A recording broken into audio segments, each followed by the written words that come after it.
Бүгін сіздерге тез-ақ дайын болатын салаттың рецептімен бөлісемін. Ең бастысы тауықтың төсі пісіп тұрса болды.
Bir şımşım tuz.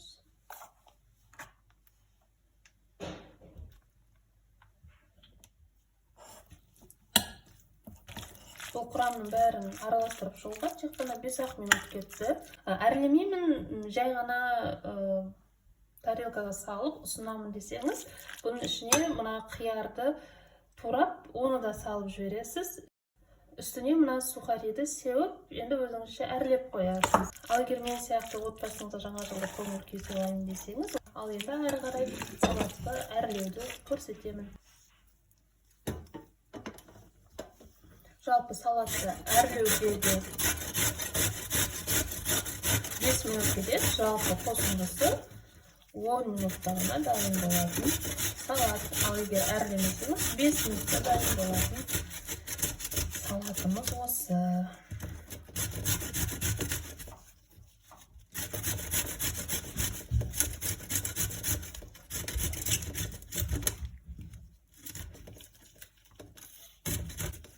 Масырапқа турайын дегенмін.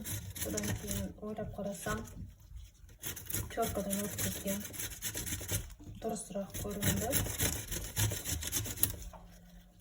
Осы безендіруге сол үшін теркадан өткізуді дұрыс көрдім. Ал сіздер қалауыңызша әрине турасаңыздар да болады, қиярды немесе теркадан өткізсеңіз де болады.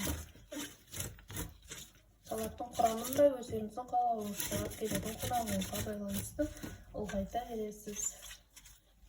Ал енді салатты әрлеуге көшеміз. Алдында сіздерге осындай шыршаның жаңғағы, яғни елочные шишки печеньясының жасау жолын көрсеткенмін. Бүгін назарларыңызға елочные шишки сәнді салаттың әрі жылдам қалай жасауға болатынын көрсеткелі тұрмын. Жаңағы құрамнан осындай 2 жаңғақ шықты.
Шырша жаңғағы дайын.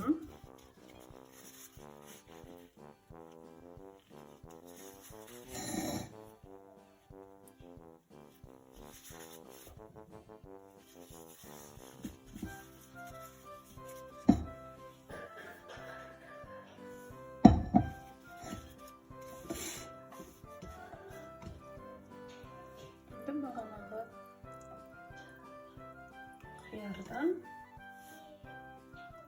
сондай шырша жасаймыз.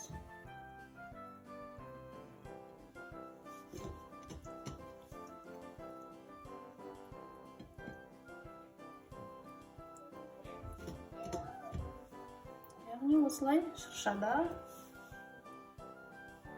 ілініп тұрған екі жаңғақ іспетті безендіру болды.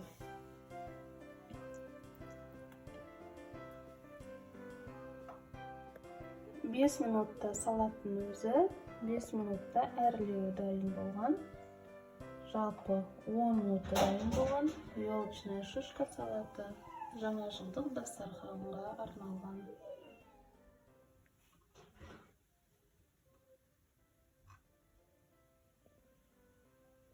Шырша, жаңғақтар.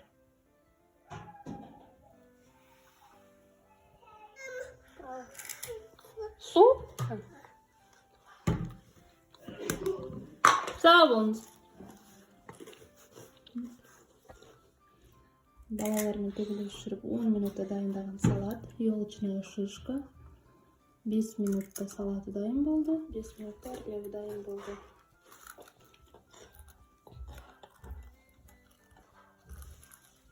Екеуі жеп қоймай тұрған кезде видеоға түсіріп алайын.